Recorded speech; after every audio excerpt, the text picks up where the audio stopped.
Assalamualaikum warahmatullahi wabarakatuh. Pada kesempatan ini, saya Ulfi Prihandini Santoso akan mempresentasikan mengenai analisis masalah keamanan data pada bidang manajemen finansial dan sumber daya manusia. Topik ini sangat penting karena perkembangan teknologi digital membuat data perusahaan menjadi aset yang sangat berharga sekaligus rentan terhadap ancaman cyber. Latar belakang. Digitalisasi meningkatkan penggunaan data dalam organisasi, data finansial dan SDM, sumber daya manusia, menjadi aset strategis perusahaan. Kemudian ancaman cyber terus meningkat pada sektor bisnis dan keuangan, serta kebocoran data berdampak pada operasional dan reputasi organisasi. Jadi di era digital ini, hampir seluruh aktivitas perusahaan menggunakan sistem informasi dan internet.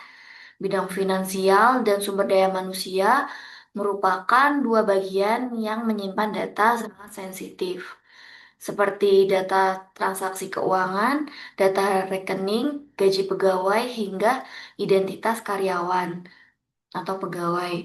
Jika data tersebut bocor atau disalahgunakan, perusahaan dapat mengalami kerugian besar baik secara finansial maupun reputasi. Kemudian, masalah keamanan data finansial. Pada bidang manajemen finansial, masalah keamanan data yang sering terjadi antara lain pencurian data rekening dan transaksi keuangan, fraud dan manipulasi transaksi digital, kemudian ransomware pada sistem keuangan perusahaan, serta kebocoran laporan keuangan dan data investasi.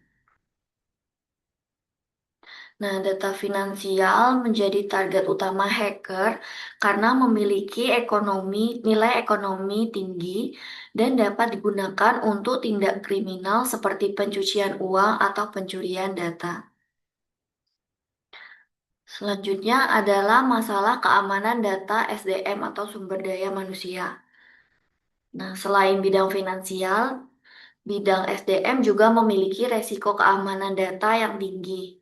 Contohnya yaitu pencurian data pribadi pegawai, kebocoran data payroll dan tunjangan, kemudian ada penyalahgunaan data biometrik dan absensi, serta akses ilegal terhadap database HR.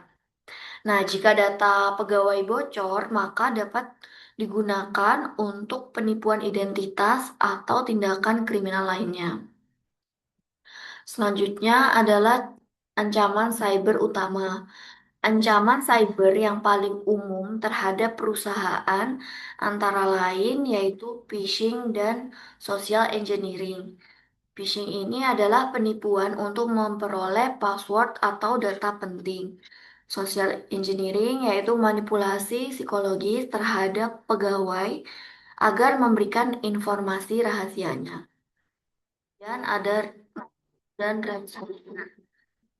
Nah, malware dan ransomware ini adalah program berbahaya yang merusak sistem atau mengunci data.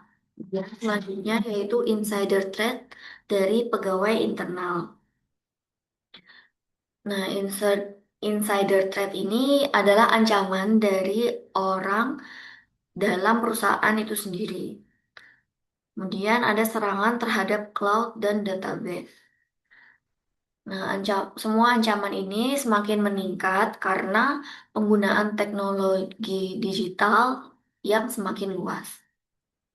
Selanjutnya yaitu faktor penyebab kerentanan.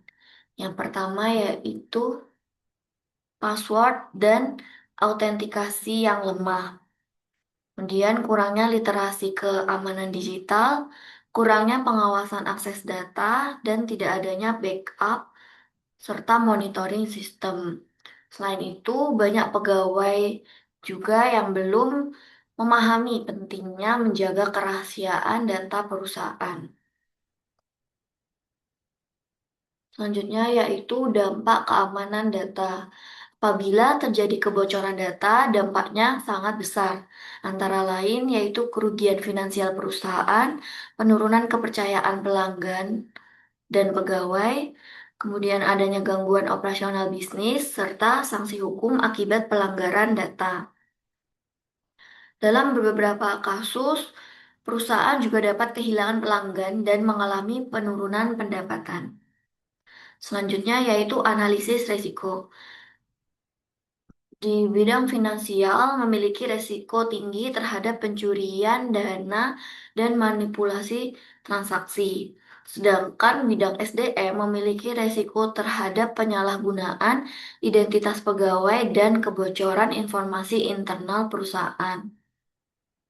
Contohnya yaitu data finansial karena data finansial memiliki risiko tinggi terhadap fraud, data SDM rentan disalahgunakan untuk identitas palsu, ancaman internal sering sulit dideteksi, dan cloud computing meningkatkan tantangan keamanan. Nah, penggunaan cloud computing dan sistem online ini meningkatkan tantangan keamanan karena dapat diakses dari berbagai tempat. Selanjutnya yaitu upaya pencegahan. Untuk mengurangi risiko keamanan data, perusahaan dapat melakukan beberapa langkah, yaitu penerapan multi-factor authenticator atau MFA, kemudian enkripsi data dan firewall, kemudian pelatihan cyber security bagi pegawai, serta audit keamanan dan kontrol akses yang rutin. Selain teknologi, pelatihan keamanan cyber ini penting bagi pegawai untuk mengurangi risiko keamanan data. Selanjutnya yaitu strategi pengelolaan keamanan data. Strategi pengelolaan keamanan data harus dilakukan secara menyeluruh melalui kebijakan perlindungan data, pengawasan akses informasi, audit keamanan sistem, dan penerapan Government Risk and Compliance atau GRC. Perusahaan juga perlu membangun budaya keamanan digital agar seluruh pegawai memiliki kesadaran terhadap pentingnya keamanan data.